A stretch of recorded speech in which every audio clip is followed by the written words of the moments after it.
Greetings all. For hundreds of years, women have fought tooth and nail for their equal rights. The right to vote, the right to work, the right to be treated like a real person, not some lesser class creature with lesser intelligence, less logical, more emotional, smaller frames, not as strong or athletic. No, women are equals even if they have to shove it down our throats for another 100 years. In today's Feminist Classic, we take a look at the brave young woman who recently fought for and won one of the most important of rights, the right to control the AC's temperature and an indoor office job. Let's take a look. There it was. There I was thinking it was just me that had a problem, but it turns out it's the air conditioning that's sexist.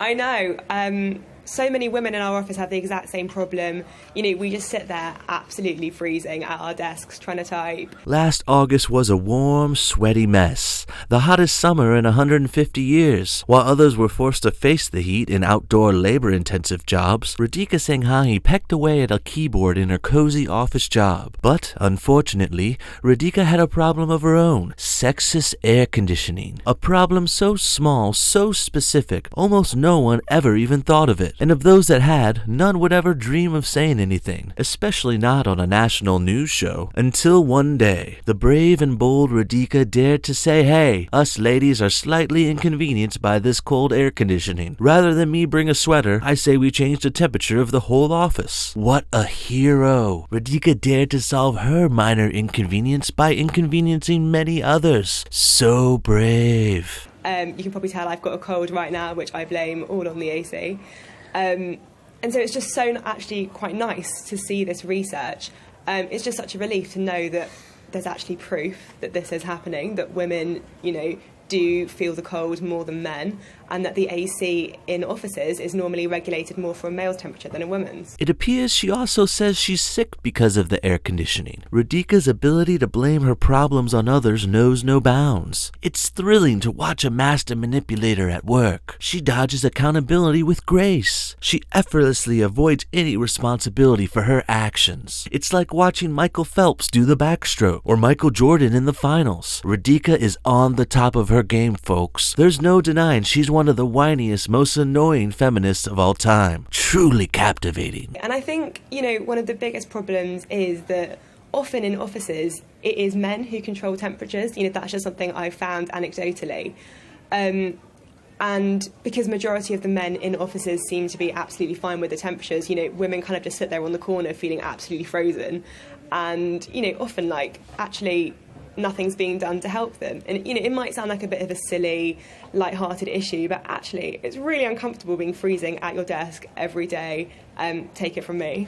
Here, Radhika shifts to playing the victim, and boy does she play it well. It's the role she was born to play. It's like watching Pacino play Scarface, or Brando play The Godfather. Radhika makes things all about her with such grace, such talent. It's a joy to watch. No, I know I experience the same, because what I've often found is you go in on a really hot summer's day, you're wearing summer clothes, you go into an office and it's absolutely freezing. I think even for some men it must be too cold. I don't understand why air conditioning is often so cold. So what you have to do is then take a jumper in with you and put that jumper on in order to be able to function. Here the reporter joins in on playing the victim. Radhika's performance of the victim was so stunning it made the reporter want to join in. She doesn't even understand why the AC is cold to begin with. And rather than look it up or ask someone in the building, no, that's too much reporting for this reporter. She's just gonna join in on this speculation about office temperatures. It must be sexist men trying to bring the women down. There's no way there's another more reasonable explanation, like, I don't know, most people like it cool in offices? Or maybe you and this small number of other girls, maybe you girls just get really cold often. No way, it's definitely sexist AC, for sure. So what's the solution then? Because we can't have men overheating in the offices, can we?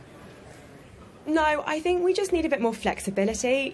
I think it is just essentially common sense. So if, an office is noticing that a number of women are complaining about the cold, they need to be more flexible. They need to actually kind of lower it and not just say, but the men are fine. Now there is actually proof that this is actually an issue. I think they need to kind of take women's considerations into account, and you know what, maybe there can be more flexibility with men not having to wear suits in some offices, and they can come in t-shirts or whatever they need to be the right temperature.